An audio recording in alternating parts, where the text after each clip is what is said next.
Hello dear students, welcome you all to the platform of I M foundation advance. आज हम लोग यहाँ पे फिर से आपके सामने मौजूद हुए हैं। आज खास करके वो बच्चे जो इस बार सीबीएसई क्लास 12th का पेपर दे रहे हैं, साइंस विंग से, उनके लिए यह वीडियो बहुत इंपॉर्टेंट होने वाला है, क्योंकि कल फिजिक्स का पेपर है और आज हम जानेंगे सर से पेपर स्ट्रेटेजी कि हम फिजिक्स का पेपर कैसे करें। वो बच्चे जो इस बार मतलब कल के पेपर में फिजिक्स में अपीयर होने वाले। तो सबसे पहले सर हम तो ये जानना चाहेंगे कि बच्चों को तैयारी आज का खास करके कैसे करना चाहिए। सबसे पहले तो मैं बच्चों को जरा बेस्ट ऑफ लक बोल दूं कल के एग्जाम के लिए। बेस्ट ऑफ लक बच्चों, आपने जो कुछ भी पढ़ा है वो सफिशिएंट है कल के एग्जाम के लिए, बस आप इतना समझें। और आप जो लास्ट टाइम रिवीजन का सर बात कर रहे हैं, तो लास्ट टाइम रिवीजन में बच्चों आपको दोनों बुक पार्ट 1 और पार्ट 2 ओपन करना है। उसमें जितने फॉर्मूले हैं बस आप एक बार फॉर्मूला याद कर लीजिए, हर एक फॉर्मूला आप देख लीजिए। और डेरिवेशन मतलब विद इन 1 आवर, आपको मैं कह रहा हूँ विद इन 1 आवर, 1 घंटे के अंदर अंदर पूरे बुक में जितने डेरिवेशन है बस ऊपर ऊपर उसको आपको पेज टर्न करके देख लेना है। ऊपर लॉज सारे देख लेना, बस आज का जो रिवीजन है वो इसी बेस पे रहेगा। सर हम एक और बात यहाँ पे जानना चाहेंगे कि कल का जो एग्जामिनेशन है उसमें बच्चे कैसे पेपर को प्रेजेंट करें, किस तरीके से करें। हाँ, एक और चीज़ हम यहाँ पे कहना चाहेंगे, 10th का एक बच्चा शुल्क का एग्जाम लिखने गया था तो वो इंस्ट्रक्शन भरने में भी गलती किया है। ठीक है, तो हो जाता है ऐसा सिली मिस्टेक, लेकिन आप इस चीज़ को अवॉइड करेंगे। आप 10th भी दे चुके हैं तो आपके लिए ऐसी मिस्टेक नहीं होनी चाहिए। तो आप पेपर करने से पहले 15 मिनट जो आपको टाइम मिलेगा उसमें अपना डिटेल सही सही भरें। सर एक बार आप बता दीजिए कि कल का पेपर बच्चे कैसे प्रेजेंट करेंगे। कल का जो पेपर फिजिक्स का आपको मिलेगा उसमें सबसे पहले तो हम अभी जो बात करने वाले हैं वो टाइम मैनेजमेंट पे मेनली बात करने वाले हैं। कौन से सेक्शन में कितना समय लगाना चाहिए बच्चों को ताकि उनका पेपर सही टाइम पे खत्म हो जाए। सबसे पहले बच्चों, सारे बच्चों को, चाहे उनका तैयारी फिजिक्स में उनका फिजिक्स इंटरेस्टिंग रहा हो या अनइंटरेस्टिंग रहा हो, उससे मतलब नहीं, सारे बच्चों को पहले सेक्शन नहीं करना चाहिए। सेक्शन ये ऑब्जेक्टिव होता है, बहुत ईजी होता है। वहाँ से आई थिंक कि 20 में से बच्चे, सारे बच्चे 15 to 16 मार्क्स तक जाते हैं मोटा मोटा।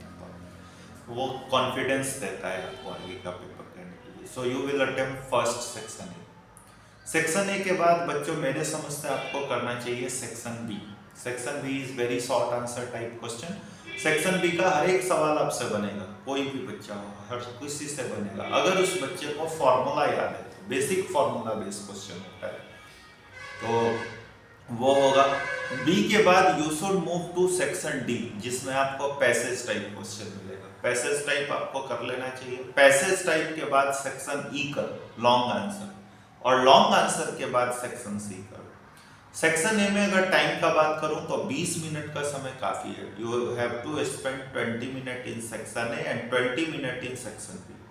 20 मिनट ए में, 20 मिनट बी, 40 to 45 मिनट आपका यहाँ पे खत्म। मैं मान के चला कि 45 मिनट। सेक्शन डी में बच्चों 15-17 मिनट काफी है, 15 से 17 मिनट। तो वहां पे लगभग तुम्हारा 1 आवर 5 मिनट के आसपास का समय खत्म हो गया। और उसके बाद तुम सेक्शन ई पूरा करोगे 45 मिनट में, 45 मिनट है। ठीक है, तो ये लगभग जाता है 1 आवर 50 मिनट के आसपास। और next case is section C, है ना, तो 3 मार्क्स मिनट फिर से काफी है। अच्छा सर, एक बार ये भी हम जानना चाहेंगे कि जैसे सेक्शन सी और सेक्शन ई, सी में शॉर्ट आंसर है 3 मार्क्स के और ई में लॉन्ग आंसर टाइप क्वेश्चन। तो लॉन्ग आंसर टाइप में डेरिवेशन आने की संभावना ज्यादा होगी या फिर शॉर्ट आंसर टाइप सी में? मेरे हिसाब से मैं बात करूं तो सेक्शन ई सी जो है, जो आपका शॉर्ट आंसर टाइप है, उसमें आपको डेरिवेशन या तो सिर्फ डेरिवेशन या तो सिर्फ न्यूमेरिकल। और सेक्शन ई एक ऐसा सेक्शन है जिसमें लॉन्ग डेरिवेशन होंगे, और लॉन्ग डेरिवेशन ही बच्चा से होता है, क्योंकि कोई भी टीचर वो तैयारी करवाएगा तो उसको लॉन्ग डेरिवेशन पे इंसिस्ट कराएगा ही कराएगा। ठीक है, तो मेरे हिसाब से आपको सेक्शन ई तो करना ही चाहिए, लॉन्ग डेरिवेशन आपसे होगा। जहाँ छोटा डेरिवेशन होता है सर, जिस पे बच्चा बहुत ज्यादा, क्योंकि आमतौर पे बच्चा में धारणा होता है कि ये बड़ा है ना देखने में, ये मतलब ये टफ है और tough ये है। इम्पोर्टेंट है, तो बच्चा उसको बार बार देखा हुआ होता है। So you should do section. अच्छा, एक और पैटर्न फिजिक्स के पेपर में नोटिस किया गया है, खास करके जैसे पिछले 2-3 साल के पेपर को ऑब्जर्व करके ऐसा लगा है कि जो लॉन्ग आंसर टाइप क्वेश्चन है वो पार्ट वाइज करके हाँ, पार्ट है, वाइज तो ही होंगे, पार्ट वाइज ही होंगे। बच्चों का एक और बात रहता है सर, फिजिक्स का पेपर न्यूमेरिकल होगा, थ्योरेटिकल होगा। बच्चों, बोर्ड का स्ट्रक्चर ऐसा है कि जो पेपर जो होता है वो न्यूमेरिकल के साथ साथ थ्योरेटिकल होता है। जैसे वो आपको कभी कभी लगता है कि है थ्योरेटिकल, बट असल में आप डेरिवेशन कर रहे हो, तो व्हाट डज दैट मीन?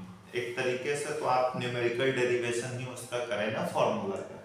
तो मेरे हिसाब से पेपर चूंकि फिजिक्स है तो न्यूमेरिकल और थ्योरी वो दोनों बेस होगा, ठीक है। तो आपको इनके लिए इसमें नहीं पढ़ना है कि ये न्यूमेरिकल है या थ्योरेटिकल, ठीक है। वो एक और चीज हम जानना चाहेंगे कि जैसे बच्चों का खास करके ये रहता है कि जो 2 मार्क्स के क्वेश्चन है या 1 मार्क्स के क्वेश्चन है उसमें यूनिट या डायमेंशन वन मार्क्स में यूनिट या यूनिट्स के रिगार्डिंग क्वेश्चन हो सकते हैं। डायमेंशनल फार्मूला रेयर देखने की संभावना रेयर है ना। Units based question I accepted, लेकिन ये 2 मार्क्स में तो आपको बस फार्मूला।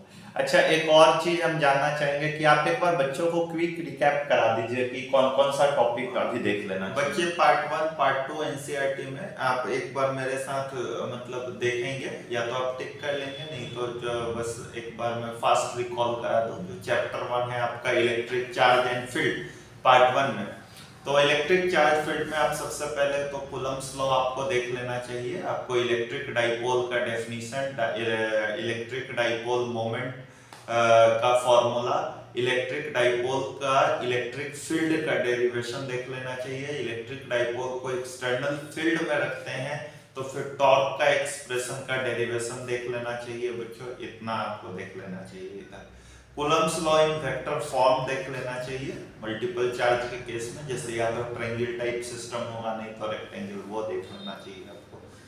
तो ये सब आसान है। उसके बाद बच्चों आपको जो देखना चाहिए वो गॉस लॉ जरूर देखना चाहिए। गॉस लॉ का डेरिवेशन देखना चाहिए। गॉस लॉ के बेस पे फ्लक्स कैलकुलेशन देखना चाहिए। गॉस लॉ के बेस पे जो डेरिवेशन 3-4 एनसीईआरटी में दिए हुए हैं बस आपको वो देखना चाहिए। अगर आप पोटेंशियल सेकंड चैप्टर में आते हैं, पोटेंशियल वाले में और कैपेसिटेंस वाले में बच्चों, तो आपको सबसे पहले जो चीज देखना, potential due to point charge और potential due to multiple charge देख लेना चाहिए। मल्टीपल चार्ज में पोटेंशियल एनर्जी का आपको देख लेना चाहिए कि कैसे, फॉर्मूला कह रहा हूं, पोटेंशियल एनर्जी का फॉर्मूला मल्टीपल चार्जेस के केस में, ठीक है। और अगर आप उस चैप्टर में थ्योरेटिकल टॉपिक्स का बात करें तो आपको देख लेना चाहिए इक्वी पोटेंशियल सरफेस, थ्योरेटिकल के फॉर्म में।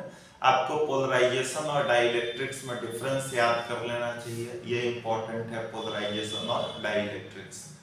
Factors on which capacitance of capacitor depend, ये आपको देख लेना चाहिए, है ना। पैरेलल प्लेट कैपेसिटर का फॉर्मूला का डेरिवेशन आपको देख लेना चाहिए। इसके बेस पर आपको न्यूमेरिकल देख लेना चाहिए, मतलब फॉर्मूला याद रहेगा तो आप न्यूमेरिकल कर लेंगे। Series equivalent of capacitance, parallel equivalent of capacitance एक बार देख लेना चाहिए, ठीक है। मतलब जो मूल है, जो बार बार रिपीट होता है, मैंने उसी के बारे में बात कहा है कि इनमें से क्या क्या क्या ऐसे। Electric potential due to dipole भी देख लेना चाहिए, लॉन्ग आंसर में अच्छा प्रोबेबिलिटी रखता है वो पूछने का। इसके बाद अगर करंट इलेक्ट्रिसिटी का बात करें आप, तो आपको ओम्स लॉ, तो लॉ आपका जितना है वो सारा इंपॉर्टेंट है। ओम्स लॉ, किरचॉफ्स लॉ, ये सब आपको देख लेना चाहिए। उसके बाद अगर आप बात करिएगा तो equivalent relation of Ohm's law देख लेना चाहिए। ड्रिफ्ट स्पीड का डेरिवेशन देख लेना चाहिए। 2 मार्क्स का क्वेश्चन में बड़ा फेमस क्वेश्चन है, व्हाट इज मोबिलिटी, है ना, तो ये इंपॉर्टेंट है। आपको series parallel equivalent of resistor देख लेना चाहिए, तो ये इंपॉर्टेंट है। व्हिटस्टोन ब्रिज एक देख लेना चाहिए बस। तो ये कुछ इलेक्ट्रोस्टैटिक्स से ये हो गया। तो मैग्नेटिज्म में बात करेंगे बच्चों, तो मैग्नेटिज्म में आपको मैग्नेटिक फील्ड देख लेना चाहिए। उसके बाद आपको कुछ डेरिवेशंस है मैग्नेटिक, वो आपका motion of charge particle in magnetic field, उसमें time period, frequency, kinetic energy, ये सब देख लेना चाहिए। दो पैरेलल करंट कैरिंग कंडक्टर में फोर्स का derivation mu not I A I B बटा 2 पाई डी वाला जो था वो, तो ये सब आपको देख लेना चाहिए। फोर्स पर यूनिट लेंथ वाले में 1 एम्पियर करंट का डेफिनेशन आपको ये पूछता है ये अक्सर, तो ये इंपॉर्टेंट है, ये आपको देख लेना चाहिए। उसके बाद अगर आप हमसे बात करिए मैग्नेटिक मोमेंट आपको देख लेना चाहिए, वेरी इंपॉर्टेंट, ठीक है। मैग्नेटिक मोमेंट हम कैसे कैलकुलेट करेंगे। उसके बाद आपको फैराडेज लॉ में इंडक्शन देख लेना चाहिए। पैरामैग्नेटिक, फेरोमैग्नेटिक और डायामैग्नेटिक पर शॉर्ट नोट्स आपको जरूर देख लेना चाहिए, क्योंकि ये भी इंपॉर्टेंट है। डायामैग्नेटिक अगर थ्योरेटिकल पेपर हुआ तो इसकी तो पूछे जाने की संभावना मैक्सिमम होती है, डायामैग्नेटिक, पैरा और फेरो की। तो ये आप छोटा छोटा पॉइंट्स उसमें देख लें। सेल्फ इंडक्टेंस, म्यूचुअल इंडक्टेंस मैं तो कहूँ कि फिक्स है पेपर में, ठीक है। आप सेल्फ इंडक्टेंस, म्यूचुअल इंडक्टेंस जरूर देख करके जाएं, है ना। ट्रांसफार्मर के बारे में पढ़ करके जाएं, ये भी इंपॉर्टेंट है। एसी जनरेटर पढ़ के जाएं, ये इंपॉर्टेंट है। तो मैग्नेटिज्म में बच्चों यही टॉपिक्स आपको ज्यादा करने की जरूरत है मेरे हिसाब से। तो ये हमने जाना है कि कौन कौन से वो इम्पोर्टेंट टॉपिक्स है जो एक बार, ये इम्पोर्टेंट टॉपिक्स कहने का मतलब इसका रिवीजन आपको आज के आज कर लेना पार्ट 1 और ये पार्ट 1 में, और बहुत ज्यादा मतलब इसमें टाइम नहीं लगाना है आपको, एक शॉर्ट रिवीजन कर लेना है ताकि दिमाग में आपको वो चीजें रहे। आप पहले से तो एक चीज और मैं बच्चों को कह दूं, पार्ट 2 में ना आप लॉज ऑफ रिफ्रैक्शन देख लीजिए, रिफ्रैक्शन फार्मूला का डेरिवेशन देख लीजिए स्फेरिकल सरफेस पे, लेंस मेकर्स फार्मूला का डेरिवेशन देख लीजिए। और मुझे पता नहीं क्यों लग रहा है minimum deviation for prism, angle of minimum deviation of prism का डेरिवेशन इंपॉर्टेंट है आपके लिए, वो आ सकता है, वो आप देख ले इसमें। ये रे ऑप्टिक्स का मैंने बताया। और वेव ऑप्टिक्स में अगर आप चलेंगे तो वेव ऑप्टिक्स में आपको हाइजीन्स प्रिंसिपल से आपको लॉज ऑफ स्नेल्स लॉ का डेरिवेशन और लॉज ऑफ रिफ्लेक्शन का डेरिवेशन, ये दो देख लेना है। हाइजीन्स प्रिंसिपल देख लेना है, वो इंपॉर्टेंट है। वाईडीएसी देख लेना है। तो ये इधर हो गया आपका और वेव ऑप्टिक्स है। उसके बाद मॉडर्न फिजिक्स में बात करेंगे तो जो dual nature of radiation and matter है, तो उसमें आपका फोटो इलेक्ट्रिक इफेक्ट आपको देख लेना है, आइंस्टीन का फोटो इलेक्ट्रिक रिलेशन आपको देख लेना है। ग्राफ उस चैप्टर में जितना बना हुआ है उन सारे ग्राफ्स को अच्छे तरीके से मैं कह रहा हूँ कि स्टडी कर लेना है, क्योंकि वो इम्पोर्टेंट है। और इसके बाद अगर आप यहाँ से निकलते हैं तो एटम वाला जो चैप्टर है, एटम वाले चैप्टर में आप रदरफोर्ड मॉडल का एनर्जी कैलकुलेशन आप देख ले, बोर मॉडल को अच्छे से पढ़ ले, और उसके बाद आप सीधे फ्यूजन और फ्यूजन का रिएक्शन के बीच में डिफरेंस और एक एक एग्जांपल, दो एग्जांपल याद कर ले। और उधर जो लास्ट है सेमीकंडक्टर, तो उसमें आप पीएन जंक्शन डायोड को अच्छे तरीके से पढ़ ले, उसमें फॉर्मेशन पढ़ ले, उसका वर्किंग प्रिंसिपल पढ़ ले, फॉरवर्ड और रिवर्स बाइस के अंदर, और साथ साथ उसका एप्लीकेशन पढ़ ले एज ए वो रेक्टिफायर, हाफ वेव और फुल वेव के केस में। तो ये आपका पार्ट 2 का भी हो गया, कंप्लीट ओवरव्यू आपको दे चुके हैं। और यहाँ पे मैं बच्चों से एक बात और कहूंगा कि देखिए सेक्शन ए में ऑब्जेक्टिव है, 1 मार्क्स के क्वेश्चन है, तो आप उसको 1 मार्क्स के हिसाब से ही ट्रीट करें। जो सेक्शन बी 2 मार्क्स का है तो उसको 2 मार्क्स के हिसाब से ट्रीट करें। जैसे आमतौर पे ये चीज हम लोग मैथ्स के पेपर में भी ऑब्जर्व करते हैं कि ऑब्जेक्टिव है, पूरा बच्चा उसको सॉल्व करके लास्ट तक ले जा रहा है, मार्क्स तो एक ही नंबर मिल रहा है, आप सीधे उसमें ABCD टाइप ऑप्शन लिखें। मेरे ख्याल से ये बहुत इंपॉर्टेंट होगा। So this is all about paper strategy for physics class 12th paper CBSE।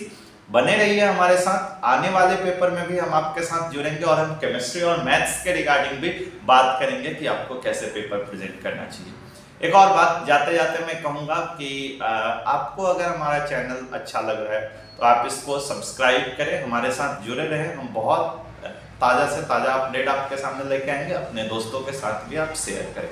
Thank you, all the best.